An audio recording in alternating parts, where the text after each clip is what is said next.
Bapak Ibu, ada pabrik yang punya OEE scoring di atas 85%. Bahkan ada yang sampai 90 apa 95%. Namun pada kenyataannya nilai tersebut tidak sejalan dengan kejadian aktual di lapangan. Masih banyak rugi-rugi losses yang terjadi. Kami sangat memaklumi kalau OEE di atas 85% itu atau bahkan 90% itu terjadi kalau itu dilakukan dengan manual calculation. Kita tidak bisa menuntut banyak dengan manual. Ada copy paste, ada human parallax di sana, ada human error, pokoknya banyak keterbatasan. Namun, kalau sistem kita ini sudah auto dan masih juga nilai OEE kita 85% atau 95%, patut kita curigai something wrong menurut kami. Beberapa faktor yang mempengaruhi itu terjadi antara lain, satu adalah salah penempatan downtime atau unplanned downtime. Beberapa jenis downtime yang seharusnya sifatnya unplanned dimasukkan sebagai planned downtime sehingga terkesan availability-nya persentasenya tinggi. Nah, coba Bapak Ibu teliti bagaimana production pabrik Bapak Ibu bekerja sekarang ini. Patokan kita secara teoritis adalah 6 big losses dan 8 big losses. Mereka adalah salah satu di dalam itu. Jangan-jangan masih ada yang seharusnya itu unplanned masuk sebagai planned downtime. Kedua adalah rejection yang tidak terlihat dan tidak terrecord dengan sempurna. Yang banyak kami temui di lapangan adalah tidak terrecordnya rejection atau losses material dengan baik ya terhadap semua tipe rejection selama proses produksi. Kenapa ini terjadi? Karena kita keterbatasan alat.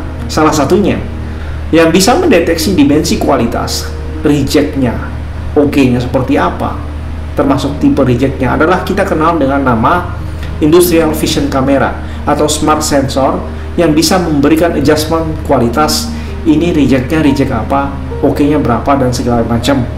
Nah, kita harus akui bahwa kita lemah di situ dan kita masih menginputnya dengan manual dan tidak real time terkadang.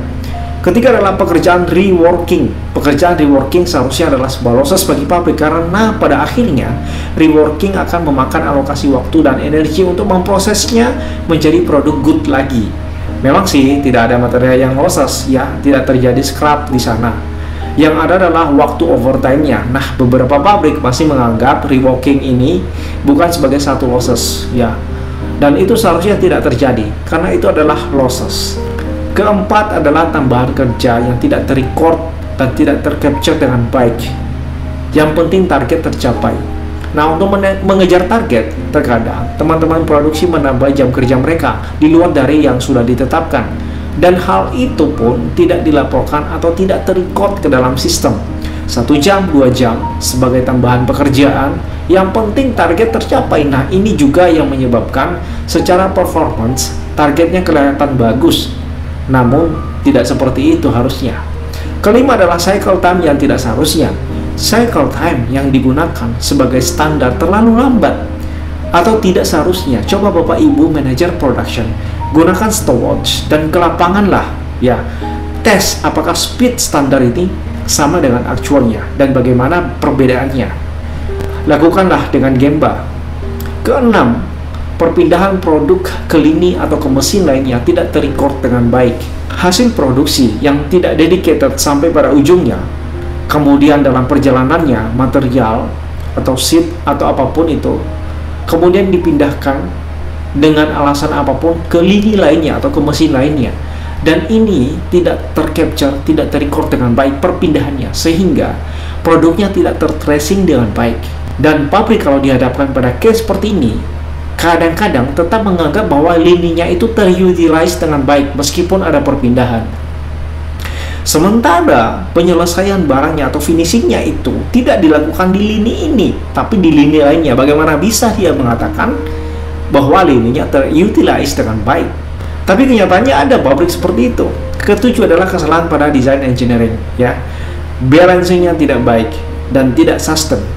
Ada satu kejadian yang menurut kami kesalahannya terjadi pada design engineering pada sebuah pabrik. Kami menyebutnya sebagai sesuatu yang tidak sustainable. Case-nya seperti ini.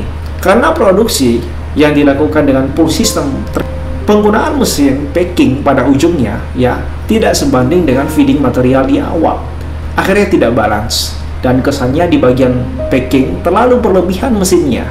Sehingga salah satu mesinnya down, misalnya breakdown, maka akan ada mesin pengganti cadangan untuk menggantikannya. Demikian seterusnya, dan proses pergantian ini tidak tercatat, tidak terrecord ke dalam sistem bahwa ini sedang menggunakan mesin cadangan. Lini production dengan mesin cadangan ini terlihat baik-baik saja, ya. Kalau ini dilakukan, seharusnya pergantian mesin itu tetap direcord dan tetap tercapture oleh sistem. Nah, demikian 7 hal yang sering kami temui, ya, yang mempengaruhi OEE, overall equipment effectiveness, tidak pada tempatnya, ya, tidak semestinya seperti scoring yang seharusnya.